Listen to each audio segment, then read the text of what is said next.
दोस्तों, वीडियो को शुरू करने से पहले मैं आपको डिस्क्लेमर देना चाहूँगा कि वीडियो सिर्फ और सिर्फ एजुकेशनल पर्पस के लिए है। यहाँ पे आपको इन्वेस्टमेंट एडवाइस नहीं दी जाती है, तो वीडियो को देखकर आप सीख सकते हैं और इन्फॉर्मेशन को ले सकते हैं।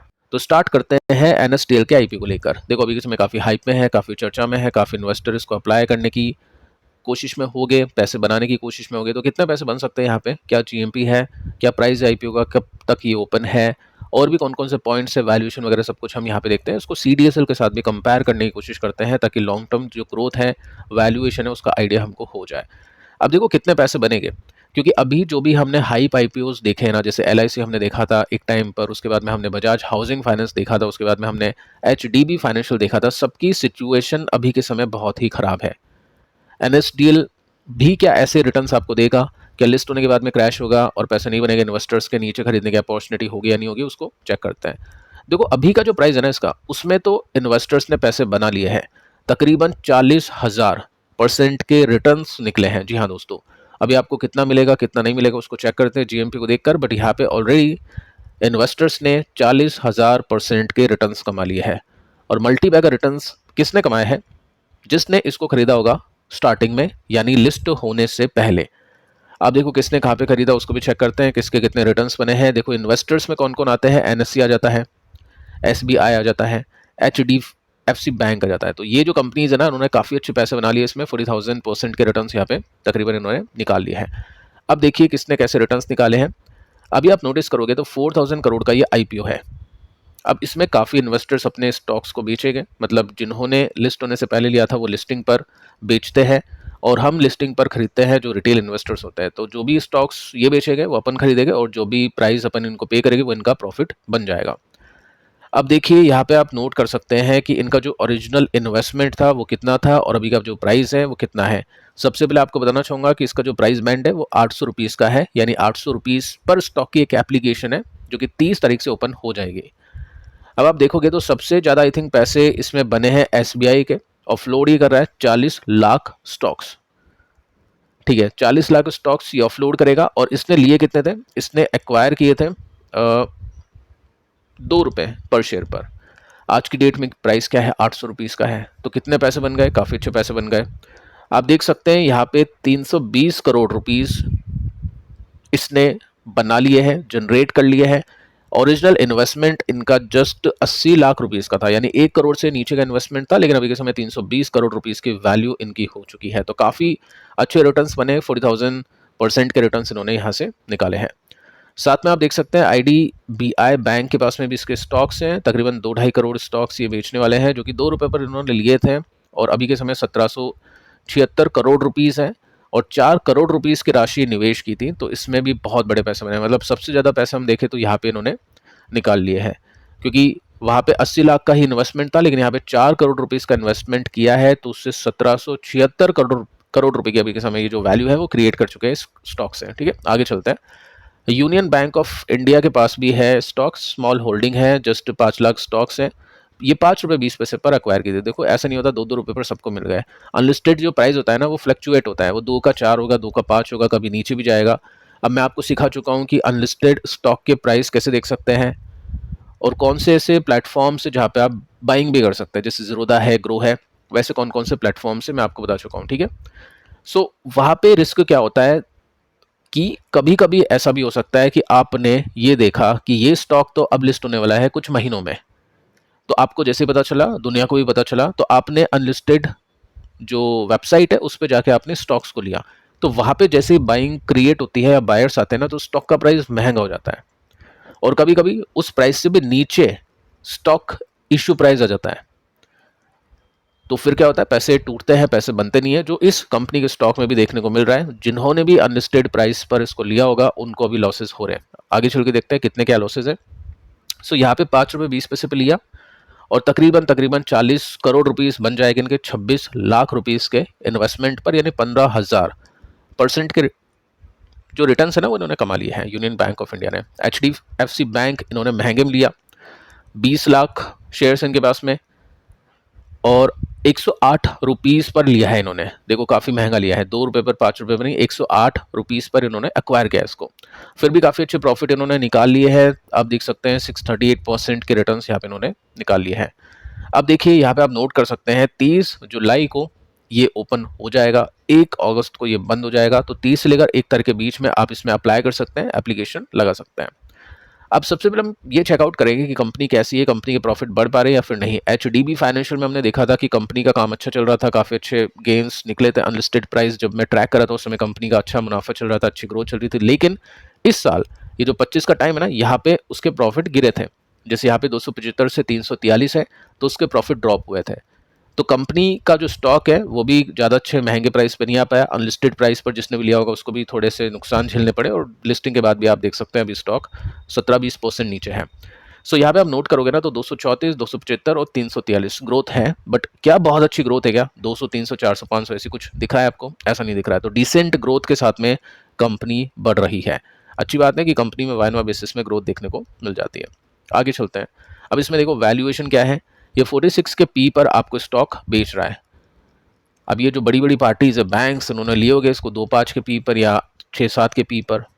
अब ये 46 के पी पर आपको बेच रहे हैं। अब यहाँ पे क्या होगा, जीएमपी भी है इसका, इसमें आपको वो जीएमपी भी ऐड करना है, तो इसकी वैल्यूएशन और महंगी हो जाएगी लिस्ट होते होते।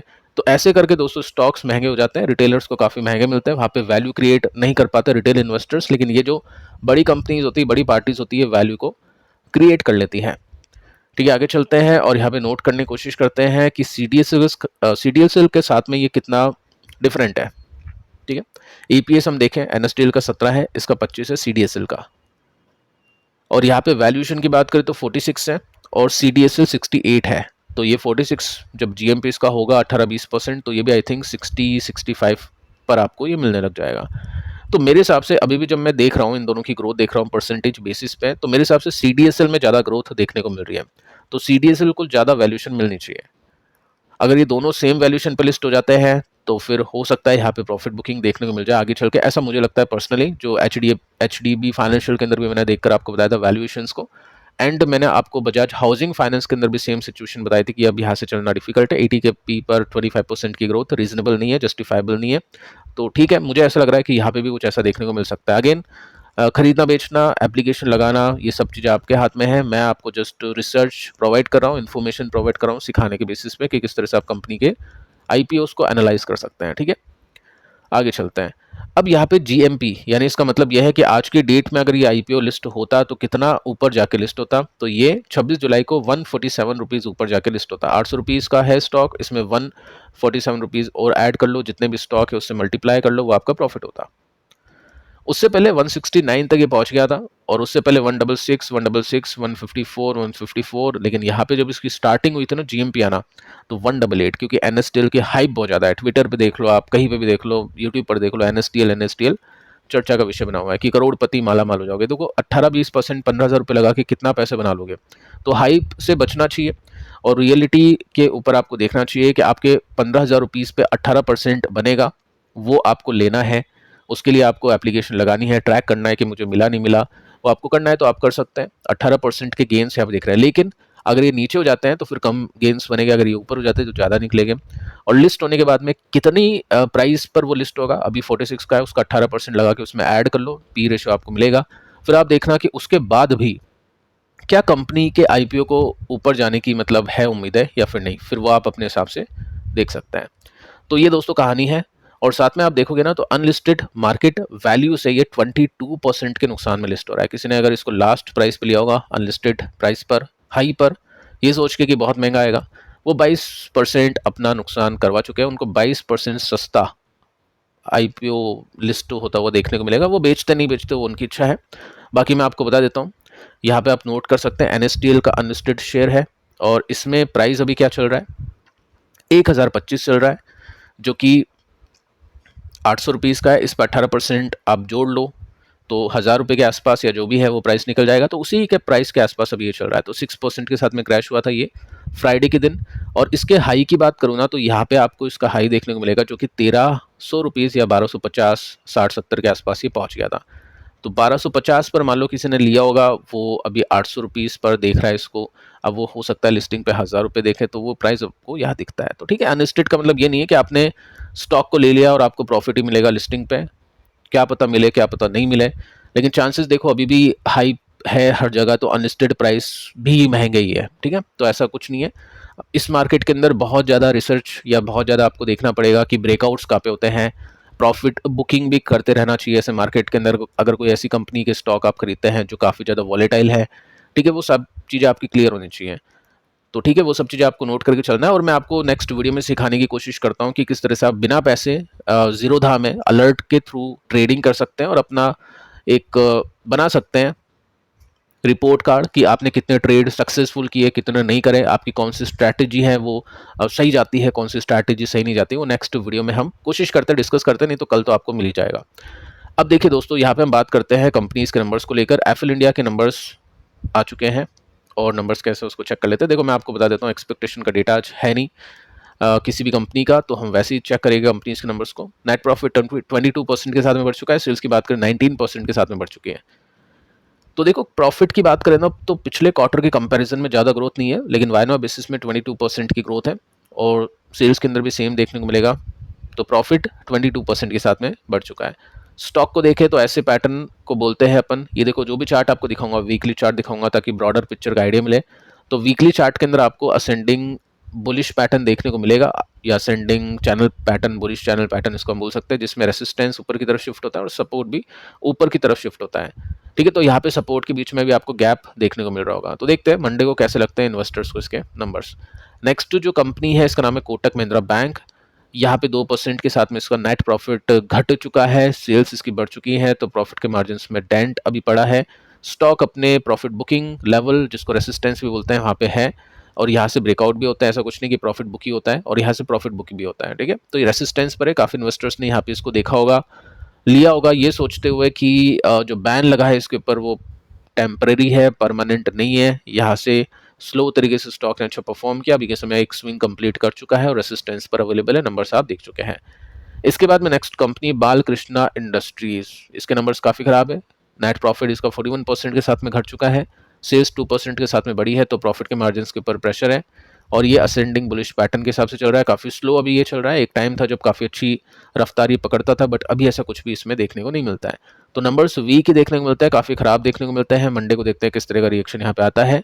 एनएसडीएल के ऊपर हम बातचीत कर चुके हैं, सीडीएसएल को देख लेते हैं, इसके भी क्वार्टर 1 के नंबर्स अनाउंस हो चुके हैं। 68 का पी रेशो है इसका। सेल्स कंपनी की बड़ी नहीं है, अनचेंज है वायनवा बेसिस में, और क्यों उनके बेसिस में इंक्रीज है। और प्रॉफिट की बात करें तो वायनवा बेसिस में कंपनी के प्रॉफिट 24% के साथ में घट चुके हैं और क्यों उनके बेसिस पे 102 करोड़ के प्रॉफिट यानी अनचेंज है।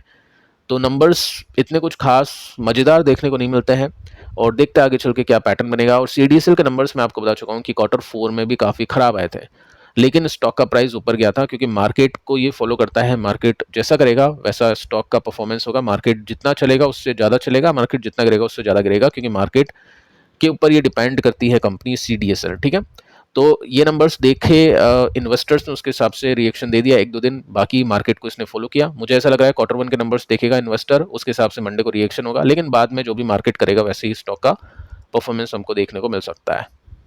तो फिलहाल दोस्तों इस वीडियो में इतना ही। कल के तीनों वीडियोस आप देख लेना, ये भी आपके लिए काफ़ी इंपॉर्टेंट है। मिलते हैं नेक्स्ट वीडियो में, तब तक के लिए बाय बाय।